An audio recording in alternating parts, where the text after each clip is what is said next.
Hi, my name is Rachel. Welcome to another plant channel. If you're new here, I'd love it if you take a second to click subscribe so you don't miss any planty content. That being said, we are going to get into today's video. So today I want to show you my cacti collection, just the ones that I keep inside on my windowsill here. So let me just give you a brief overview of the care. The reason that we're doing this tour now is because I've just recently brought them back up. So my window that they sit in is a southern exposure, and basically right below that window is my basement, which has a full sliding glass door with the same exact light exposure. So I'm going to go ahead, I'm going to put a little video in here while I talk, and you can see kind of the setup I have them in. So the difference is the temperature. The basement is not separately heated, but it does hold on to heat. So the lowest it gets is like 50 to 55 degrees. And you can see in this video that I'm showing you, it was about 55 degrees that day. So I will put them down there when the days start getting shorter in the fall. I'll put them down there, and I don't water them the entire season. So I just recently brought them back up, and I am going to go ahead and give you a little clip here of what happens if they get moisture and cold. That is the kiss of death. They're okay with getting the chill if they stay dry, if the moisture is completely withheld and they have the full sun, so they're not going to get etiolated. It's just going to kind of trigger them to slow down and not grow anymore. But this one here I'm showing you was an Astrophytum capricorn, and I found mealybugs on it, so I sprayed it with an insecticidal soap, and just that amount of moisture with the cold air went ahead and rotted it, and you can see in the video that it is soft and mushy. There's no saving it. That one's a goner.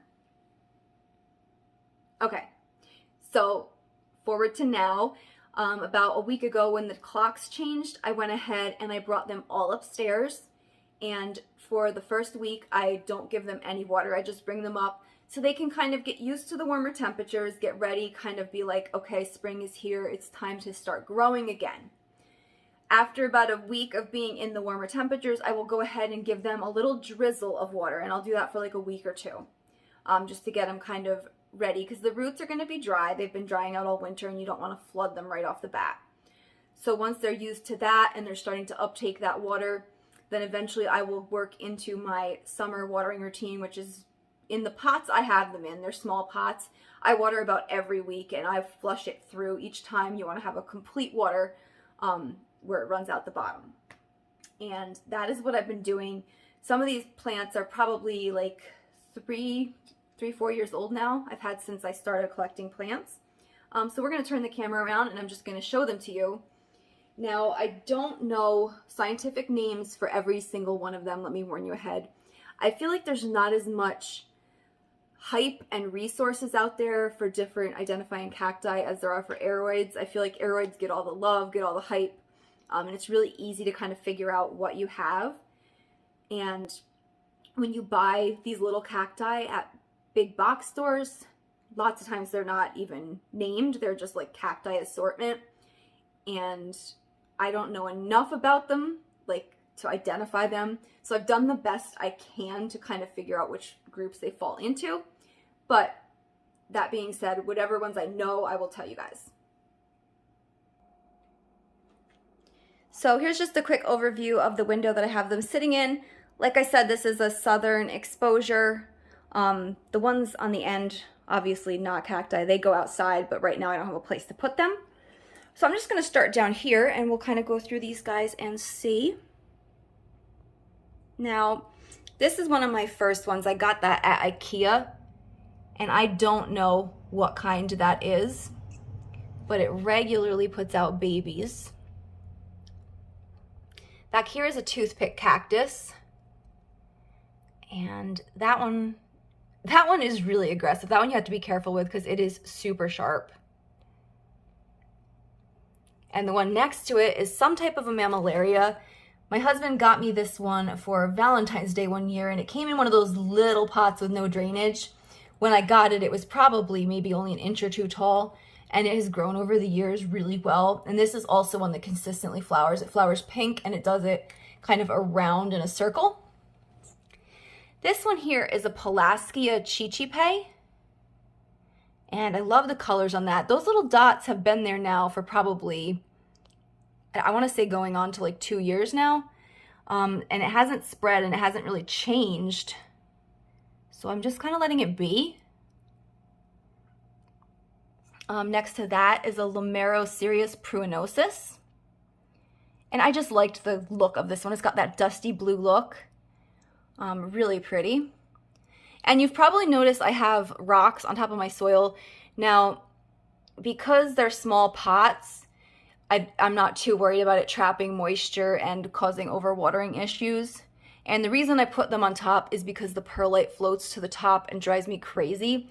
So I wanted them to look kind of clean and uniform. So that is why I went ahead and top dressed it with aquarium gravel. All right, coming forward, I believe this is a Gymnocalycium mihovicini. I'll go ahead and put it on the screen because I might have butchered that. But this one has a really cool, I think they also call it a plaid cactus because of that patterning on it. And you can see that that one might actually have a bloom starting. This one here is some kind of a blue candle cactus. This is another one I don't know the name of. A lot of these ones in the front are going to be that way. This one here I don't know either. Now this one is actually it's turning green. When I first got this, I got it last year, and I got it from a greenhouse that was like outdoors and cold, so it was purple and it was really pretty. But now that it's kind of adjusting, it's turning more green. This is another one that I do not know the ID on. Now you'll see some of them as we go through the collection have these kind of like scabs on them, and that is 100% my fault. So last spring I thought, let's take them outside and let's spray them with insecticidal soap and hose them off and get them all clean and pretty. And fine, it worked, it cleaned them. But then I put them back in the window and they burned. So these are all like, they were black burnt marks and they've since turned into scars. It doesn't harm the plant now. It's just a visual thing. Now this one is some type of Gymnocalycium, I believe. When I researched it, I thought it was a Gymnocalycium harrisii. I'll go ahead and put that on the screen if it's different. This one's my Euphorbia obesa, and I love this guy. These tend to start out small and kind of round, but he's growing much more of like a cylindrical shape now. I don't care, I think he's gorgeous. And these plants, I don't know a lot about the cacti, but I do know that these actually come in male and female, and if you want to breed them, you have to have one of each to pollinate the flowers. So honestly, I don't know if this is a he or a she, I just kind of said that. Next to that is a stenocactus, and this one's also called the brain cactus, and you can see because it's got all those crinkly areas, and I love that guy.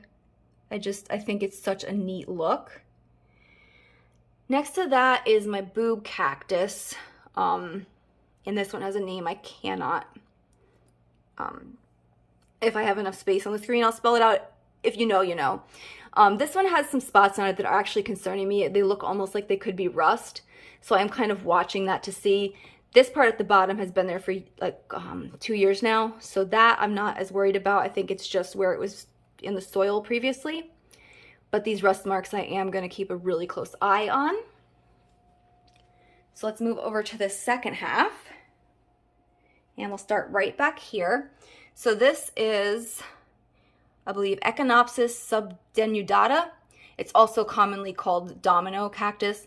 This is a cactus that if you're looking for something easy for like a beginner, I would say definitely get one of these. They don't have super sharp spines. They do have some stuff in this little white in the areoles here, but not where you're gonna stab yourself like the toothpick cactus. And this one also easily blooms. Every year I get at least a couple flowers. You can see some damage on top. That is also my fault. Last year, a hanging planter fell on it and dented it, made some damage. But overall, it survived and it's still going. Okay, next to that is either an old man or an old lady cactus. And this one I've had a really long time.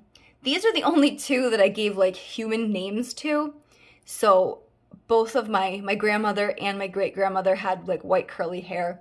So I call this one Ethel, named after my great-grandma, and that one I call Beverly, and that's named after my grandmother.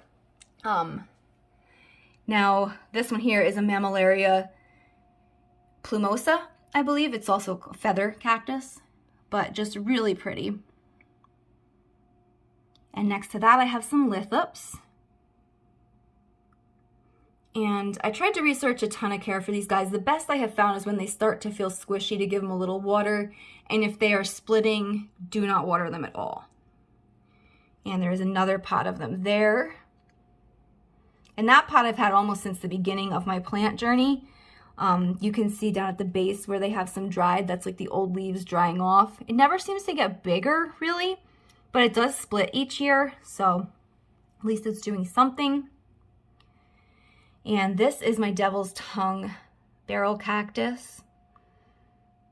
And I believe it's actually a type of pharaoh cactus. All right, coming forward a little, this is a split rock. And I believe the actual name is a Pleopsis nellii. This is one, I think this is my second or third try with this specific type. The other two I rotted, so this one I am very cautious. Unless it actually feels squishy, I don't water it. And right now it's splitting, so I'm not going to water it until these old leaves are gone. It should draw moisture from itself. So pretty much these are a once you get it, you just let it sit on your windowsill and look pretty type plant. Okay, this one here is another one that I burned with the oil, so it looks really bad. And this one I'm not going to say the name because I don't want to get demonetized, but I will put the official scientific name across the screen for you guys. But let's see, can I turn it? Does it look better?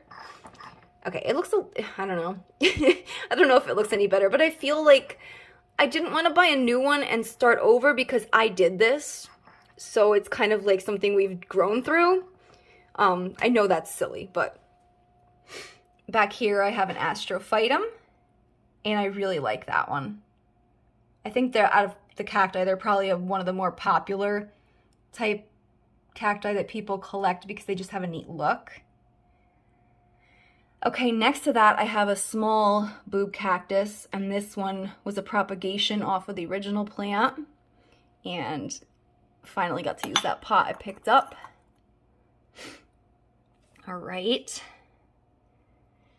This one here, actually I just added this taller one into my collection. I had this one last year as a propagation piece. So that's a Cylindropuntia subulata. It's also got a common name of Gumby. Okay, right up here is a Ming thing. And this was also a sufferer from when that planter fell. You can see it kind of nicked that one and split that guy. But other than that, you know, still doing good. And this one here is a Mammillaria bocusana Fred.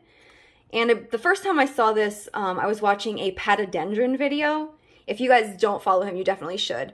But he went to somewhere and they had these, and I fell in love with it. I had to pause the video and look it up immediately. So this is a really cool one. It's the Monstrose form. And this is actually kind of like a squishy-ish cactus. Like it always feels soft, whether it's dehydrated or well-watered. Okay, and then the last one on the windowsill to show you guys right here is this Tephrocarpus articulatus, also called the pinecone cactus. You can see why. Yet another one that suffered that fall. So it used to be stacked. It was actually all three stacked together. And when that planter fell, it broke it. But luckily it broke it where I could propagate it and make it work. So let me just step back a little bit so you guys can have an overview. That is my cacti collection. And if you guys have any questions about the care or anything that I went over, if you need any clarifications about it, just go ahead and leave it in the comments and I'll try and get back to anyone that asks questions. And thank you for watching, and I'll see you in the next video.